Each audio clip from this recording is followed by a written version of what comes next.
After years of my dad enabling his entitled wife's, stepmom Linda, toxic behavior, I finally went no contact when she attacked my kid over a wedding dispute. I tried posting this on Ida through a different account a couple days ago, but it didn't work out. Given the trigger warning, I'm not surprised. I have since concluded my wife and I did the right thing, so this will be my last attempt to post this story. I tried to add some info and change the wording a little. All names are fictitious. My stepmother Linda is a wannabe party planner. She has taken it upon herself to plan and host every party and holiday my dad's family has thrown since she married him. I never loved those occasions growing up because Linda is controlling and gets upset if people complain about anything, but I humored her for my dad's sake. According to him, this helps her feel included. I'm getting married to my fiancée Emily in July. We got engaged in early 2021, but Emily ended up getting pregnant a couple of months after that, and we decided to postpone the wedding to focus on our son for a while. So we've had a long engagement. Linda has tried to hijack our wedding plans from day one, complaining, contacting our planner, showing up unannounced to Emily's dress appointments, and so on. We've repeatedly asked her to stop. My dad wants us to humor her, but she's clearly resentful of the fact that she's not hosting the wedding or being labeled mother of the groom in invitations. Besides our baby boy, we also have Ryan, Emily's paternal half-brother. She got custody of him a few months into our relationship after his parents died. I ended up moving in with them during the pandemic and have been in Ryan's life since he was a baby. He doesn't call me dad and refers to us as his sister and his op, but we love him like a son. Linda, however, hates Ryan. She accuses Emily of baby-trapping her way into the family. That accusation only got worse after our son was born. My dad gets along with Emily and adores the kids, but Linda demands he refuse to babysit Ryan, so we don't leave the kids with them often. Instead, Emily's brother Jason and his wife Diana usually watch the kids for us, as their children are close to ours in age. Last Sunday, we found ourselves in a bind. Jason was out of town with his family, and Emily's other siblings live in different cities, as do my mom and sister. My dad agreed to babysit at our place, and we left. We came back to find both kids crying, Linda screaming, and my dad weakly trying to calm everyone down. Apparently, Ryan had told Linda that both he and our son were going to be our ring bearers, and she went ballistic. She screamed that she wasn't going to allow that because he wasn't family. She then made me need to include the trigger warning when he started crying. His lip is still split. She'd never gotten to this point before. We immediately banned her from our house and from our wedding. My dad is fuming and has said he's not going without her. He's also convinced half of his side of the family, by severely downplaying what Linda did, to boycott the wedding as well. This includes my stepbrother Chris, who fully agrees with his mother no matter how many times I try to tell him the truth. Emily and I are refusing to budge, but many of my cousins who aren't coming anymore are asking us to reconsider. Pretty much all of Emily's family agrees with us, but one of her aunts has suggested that maybe Linda is acting out because she doesn't feel welcomed by my family. I've honestly had it with my family enabling her behavior. I love my dad and really want him at my wedding, but I am more than willing to go without him if it means protecting my family. Edit. I think I accidentally deleted the paragraph where I mentioned this, but we did press charges. We took Ryan to the pediatrician the next day and gathered every piece of evidence we had. We had pictures of Ryan's face and, by some miraculous stroke of luck, also had nanny cam footage. Some commenters were right to assume that my stepmom hadn't been invited to our house, but my dad hasn't really gone anywhere without her in years, so we took precautions. We didn't expect her to actually do anything this awful, but we've never trusted her with the kids. The physical attack happened off camera, but there's footage of her screaming and Ryan crying before and after the event. She now has a child abuse charge on her record. We wouldn't let her get away with this. Edit 2. There's a lot of additional info I want to add. I'll try to respond to at least some of the comments. I didn't expect the amount I've gotten so far. For now, I'll just add that Ryan is okay. The visit to the pediatrician happened the day after. He already had a counselor. Emily was pretty traumatized when her parents died and was worried it would affect him, so he'll continue treatment. We've been hugging and pampering him a little more than usual too. He's still upset, but is already doing much better. Update, entitled Linda got herself banned from my wedding. I want to thank everybody who took the time to read and comment on my previous post. It's been a tough week, but it's always great to know that people care. I haven't been able to reply to every comment, but I will address some in this update, which might get a little long. I'll start by saying that Emily and I are now no contact with my dad and Linda. We haven't really spoken to either of them since the incident, and I don't plan on being the one to reach out. Any communication between us is being handled by my younger sister Amanda. She's completely on our side but will remain in low contact for the time being. I've decided to adopt Emily's way of dealing with people she cares about, forgive what's apologized for, but never forget. Basically, if my dad or Linda ever truly understand what they did wrong and sincerely apologize, we're willing to forgive them, even if begrudgingly so. But we will never ignore, or let them forget, what they did to our family. And for now, neither of them will be allowed near Ryan, our baby, or any other kids we may have in the future, even if we do forgive them. As for the rest of my family, I've read a lot of comments suggesting that I post pictures of Ryan's face as well as the nanny cam footage. I'm not very active on social media, but even if I was, I'm not comfortable exposing my injured preschooler like that, especially given that nothing on the internet ever truly goes away. I also decided not to share the pictures with my family unless truly necessary. I should probably mention that while my family adores my dad, most of them aren't very fond of Linda. She had 2 failed marriages prior to meeting my father, the first of which resulted in my stepbrother Chris, and he cheated on his then-girlfriend to be with her. My family loved that girlfriend and disliked Linda right away. Not only has she been controlling and manipulative since the beginning, but she's also tried to force her way into the family matriarch role by any means possible. Taking over the planning duties for every family event was her favorite way to do it because of all the attention and compliments that come with it. The main reason why I hated these parties growing up was because she'd always find a way to make everything about her, including Christmas and mine and Amanda's birthdays. The rest of the family felt neutral about it, but they never liked her. With Ryan, it was different. Most of my relatives didn't meet him until COVID restrictions got looser, and by then he was 2 years old. He's a bright and genuinely lovable kid, and there weren't really any other small children in the family, so everyone immediately started cooing over him. The way I see it, Linda got upset that Emily and Ryan were accepted by my family so easily compared to her experience, and that's why she resents them both, but I can't confirm that. She was also mad that, aside from not being the planner, she would have absolutely no involvement in the wedding party. She tried to pressure us into letting her officiate. One of Emily's best friends was offered that role a year ago, making Chris my best man. He wasn't interested and I'd already asked my best friend, or asking her sister's daughter to be our flower girl. We'd promised Emily's 3-year-old niece, plus her sister's daughter is 15 and doesn't know us. She even tried to convince us to let my dad walk Emily down the aisle since her father's gone, but her eldest brother Jason had already been enlisted. Linda was disappointed that my family wasn't as involved in the wedding as Emily's and kept making comments about how that would never happen if we put her in charge. All of that being said, there is nothing that can excuse being that awful to a child, especially if it really is the petty jealousy that I suspect. Because I haven't spoken with my father, Amanda has been keeping me updated on what he's been up to. As I found out through her, the story my dad and Linda told the rest of the family completely downplays Ryan's injury and the abuse charges.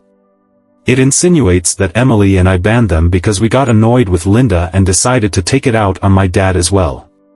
Because most people already disliked Linda, explaining what actually happened that night wasn't hard, and most of the relatives that I actually wanted at the wedding have apologized and are berating my dad as well.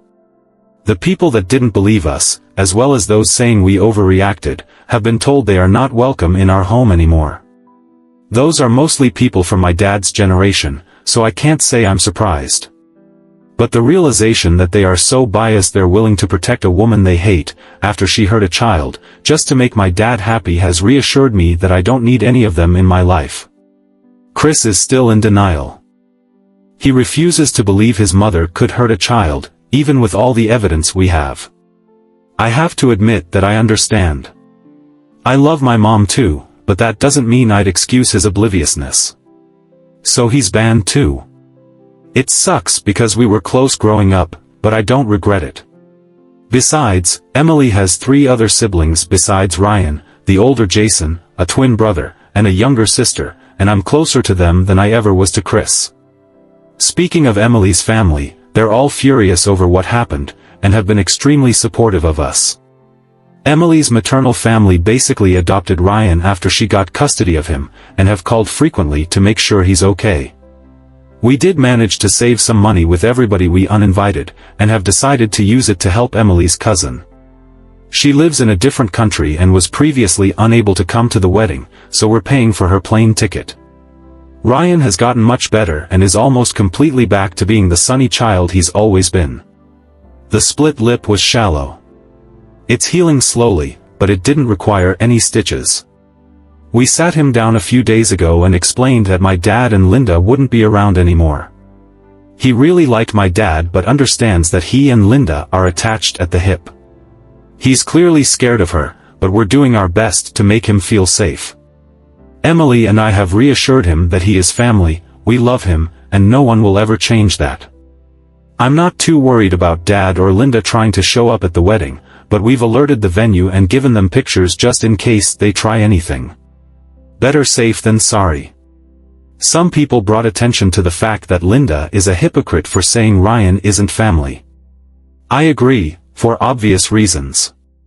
Her main excuse for pretty much everything she does is that she doesn't feel like my family welcomes her. Dad has been guilting me to take part in everything she plans by reminding us of that for as long as I can remember. The way he continues to make excuses for her without realizing this is basically a case of the pot calling the kettle black, except Ryan actually is family, is what has made me accept that, while I will always love my dad, it's not healthy or safe for me and my family to be around him anymore. It hurts to know my son won't have his only remaining biologically related grandfather in his life, but he has 2 amazing step-grandpas to make up for it. For now, I'm sad, but satisfied with how things have turned out. I don't like to complain about my life. It's a mess, but a beautiful one. I love my fiancé, I love my kids, and I'm lucky enough to love my job. We're happy. I'm not letting anyone ruin that. To whoever was annoyed at my censorship, when posting on Ida didn't work out, Emily suggested I make the writing less explicit. I'm not used to Reddit yet, so I might have overdone it a little bit. I hope this is my last update on this story, but I'll keep you posted. Again, thank you for all your love and support. Best wishes to all of you. Update 1, Linda, my family, and my kids. I'll start off by probably disappointing a lot of people. We're coming to terms with the fact that it's unlikely Linda will get anything more than a slap on the wrist. Emily and I are discussing our next move with our lawyer, but we're still not sure how we're going to move forward. It's too early to tell anyway, so we're trying not to get ahead of ourselves more than we already have. However, I'm relieved to announce that we're getting started on the process for a restraining order against Linda. We're using the same evidence we gathered the week following the incident, including the nanny cam footage and pictures of Ryan, and we'll focus on that for the time being. I still haven't spoken to my father. Amanda is still in low contact but is seriously considering cutting ties with him. Because Amanda is the only one on my side that still talks to him, my father keeps trying to ask her about me and whether I've calmed down yet. According to her, he's annoyed that half of his family refuses to talk to him, but still doesn't seem to accept why. I told Amanda that she doesn't need to keep playing messenger pigeon between me and our father. I never asked her to do it, and it's clearly taking a toll on her, but she insists she'll stop when it feels right. Either way, there is absolutely no doubt whether Linda attacked Ryan. Not only did Ryan say it at the moment we got home, but that was also confirmed by my father in a failed attempt to defend her behavior. He never tried to hide it from us. That, and the fact that he gave Ryan an ice bag, is literally the only positive thing I can say about his actions. And Linda was too busy screaming about how much of a whining brat Ryan was being to deny it. To those who guessed Linda is younger than my dad, you get an invisible cookie. She's also 5 years younger than his previous girlfriend. They got together when I was around 15. Also, Chris is only a month older than me. She turns 50 later this year, had him at 21, and married his father a year later. Both our kids are doing mostly okay. Ryan's back to running around the house in his Superman costume whenever he doesn't have anything better to do. He had a few nightmares this past week and has asked to sleep on our bed twice. We don't mention my father around him, and he's still seeing his counselor. Our 14-month-old son has learned 2 new words, hi and bye, and Ryan is trying to teach him to say his name. Emily's sister, who moved away for college, is coming over for a couple of days to celebrate her 21st birthday later this month. Ryan's excited to see her, and Emily's excited to get drunk with her, and I can't say I blame her. We're hoping her presence will cheer us all up. I'm not doing so well, and neither is Emily. She's usually the kind of person who tries to keep her negative emotions to herself, but she cried herself to sleep almost every night the week it happened. It breaks my heart to see her like that, and I can't help but feel like this is my fault. There's a part of me that's trying to tell me I had no way of knowing Linda would do anything like that, but that doesn't really change anything. I allowed my father near my kids unsupervised, even though I knew she'd probably tag along. This is the guiltiest I've ever felt, and I don't think I'll ever forgive myself. Emily has been improving lately and is trying to convince me to see a therapist. I've never done that before, apart from a psychiatrist when I was younger, but now feels like a good time to give it a try. I was surprised by a few messages this week from people telling me to forgive my father and Linda, as well as re-invite them to the wedding. That's not going to happen. In fact, I'm not willing to ever forgive Linda. My dad now is a huge maybe, but I will never understand or forget what she did. Also, though the wedding is the last thing on our minds right now, we're not postponing it. We considered rescheduling, but the date we'd settled on is pretty much the only one that works for our guests. We have passwords with all our vendors and gave them all clear instructions not to talk to anyone but us. Emily's family is bigger and closer to each other, which is why they're more involved in the wedding than mine, but I do have family participating. My sister is one of the bridesmaids, 2 of my cousins are groomsmen, and my mom is walking down the aisle with the wedding party. Going through all of this with Emily has made me understand even more just how much I love this woman. I couldn't ask for a better partner to start a family with, and I have no idea what I'd do without her.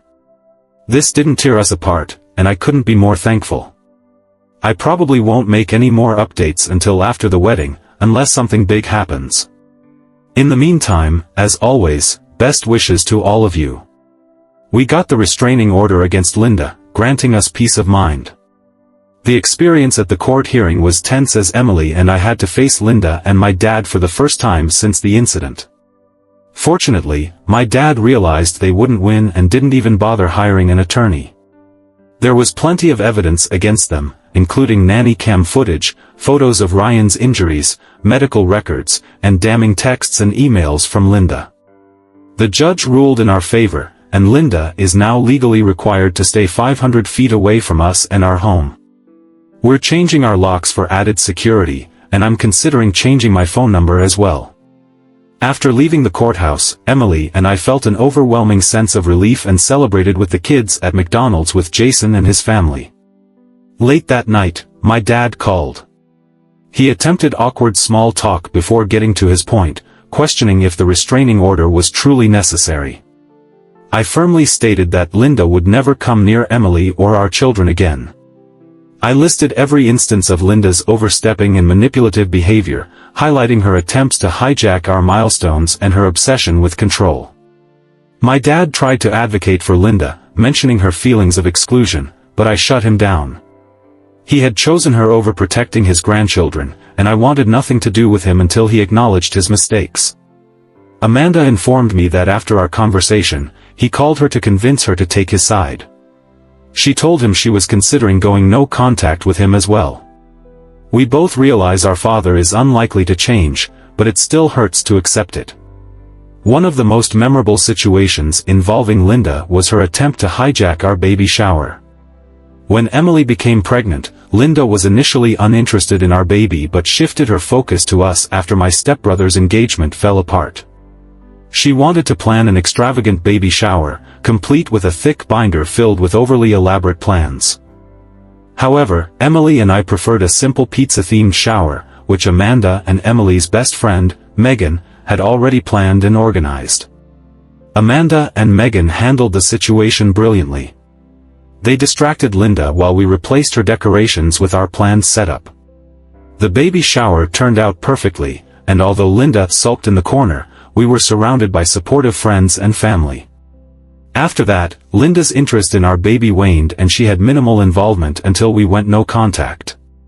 After 2 years of engagement, Emily and I finally got married. The wedding was everything we hoped for, and we felt surrounded by love and support from friends and family. Despite the added security measures, Linda did not show up, and the day went smoothly. My stepbrother Chris and I have slowly started rebuilding our relationship. He confronted Linda about her lies and began re-evaluating their relationship, ultimately cutting contact with her. We've been meeting regularly, and he's making amends with Amanda as well.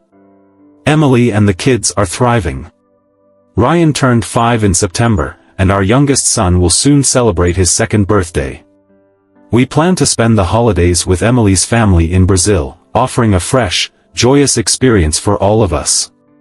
Chris will stay with his girlfriend, and we're glad he's finding his own path to healing. Life has been improving. Emily and the kids are doing amazing. Ryan turned 5 in September, and our baby will be 2 in early February. We're spending the holidays with Emily's family in Brazil, while Chris stays with his girlfriend. Because of the holidays, Chris and I have continued rebuilding our relationship. Hey, everyone, I've been away from Reddit for a few months due to some stuff at work. But a lot of people have been messaging me about my stepbrother, so I want to give you a small update. I've been busy and tired these days, so I might gloss over some details. Feel free to ask me anything. I first met my stepbrother for coffee back in August. He'd had a fight with Linda and the restraining order was brought up. She lied to him about some details, accusing Ryan of picking on my baby, bad-mouthing Emily, and more. This time, he managed to force her to tell him the truth. Chris started to reevaluate his relationship with his mother. After talking to his therapist and his friends about it, and after reflecting on the way she raised him, he finally accepted I wasn't exaggerating about what she did to Ryan. He wanted to talk to me back in June, but didn't want to distract me and Emily from the wedding. Chris and I spent the last 4 months working on rebuilding our relationship. We've been meeting for coffee or lunch and discussing his mother and what she did to our lives and my kids. Emily started joining us in October, and the kids saw him again for the first time 2 weeks ago. Things were awkward between us for a while, but we're good now. Chris is also making amends with my sister. Life continues to be a bit of a roller coaster, but it's better now that we're taking control of our own happiness. This past year has been challenging, filled with emotional ups and downs, but also joyous moments like our wedding and watching Ryan and our baby grow. Christmas was another reminder of how resilient and strong Emily and I have become together. In early November, he completely cut contact with Linda. Emily and the kids are thriving now. Ryan turned 5 in September, and our baby will be 2 in early February. We're spending the holidays with Emily's family in Brazil, while Chris stays with his girlfriend. Things are great now overall. Life has been a lot better with all of the extra noise removed from it. Thank you to all of you who offered words of support, advice, and kindness during these challenging months. Reddit has given me a place to find solace, and I hope others may learn from my experience and stand up for their happiness and well-being too. May you all have blessed and joyous times ahead. I'll be signing off for now, but I'll keep you updated if anything significant happens. Happy holidays, everyone. Best wishes to all of you.